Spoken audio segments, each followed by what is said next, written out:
র্যাঙ্কিংয়ে ভুটান দল এক ধাপ এগিয়ে থেকেও আজ বাংলাদেশের বিপক্ষে ম্যাচে বল দখলের লড়াই ছিল অনেকটাই পিছিয়ে। হামজা, সমিত, ফাহমিদুলের অন্তর্ভুক্তি নিঃসন্দেহে এগিয়ে রেখেছে বাংলাদেশকে।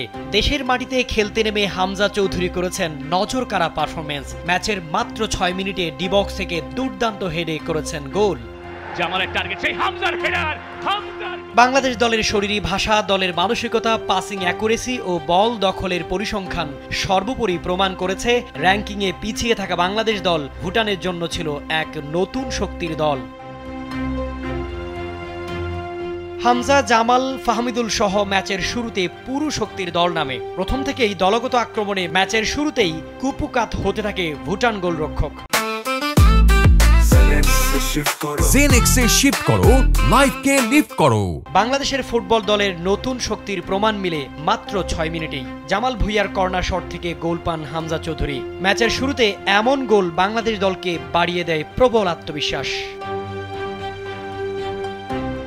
প্রথমার্ধ শেষে অধিনায়ক জামাল ভুঁইয়া আর না নামলেও ম্যাচের ৬২ মিনিটে ডি বক্সের বাহির থেকে সোহেল রানার একক স্ট্রাইকিংয়ে দ্বিতীয় গোল পায় বাংলাদেশ। আক্রমণের ধারা হয় আরও ধারালো। ভুটানের গোল পোস্টে বাংলাদেশ দলের শটস অন টার্গেট যেখানে ছিল ৬টি, ভুটানের মাত্র ১টি। শটস অফ টার্গেট বাংলাদেশের ১১টি, পক্ষান্তরে ভুটানের মাত্র ৪টি। বল দখলের লড়াইয়ে ২২% পিছিয়ে ভুটান দল। এই পরিসংখ্যান বলে দেয় ভুটান দলের আজকের মাঠের খেলায় বাংলাদেশ দলের তুলনায় কতটা পিছিয়ে। ম্যাচ শেষে বাফুফের অফিসিয়াল সাক্ষাৎকারে মিডফিল্ডার সোহেল রানা বলেন, গোল পাওয়ায় তিনি খুশি, তবে সিঙ্গাপুর ম্যাচে ভালো ফলাফল করতে ভুটানের বিপক্ষে আরও আক্রমণাত্মক খেলার প্রত্যাশা ছিল দলের। ২-০-তে ভুটান বধের পর এশিয়ান কাপ বাছাইয়ে বাংলাদেশ দলের এবার কাঙ্ক্ষিত মিশন সিঙ্গাপুর ম্যাচ।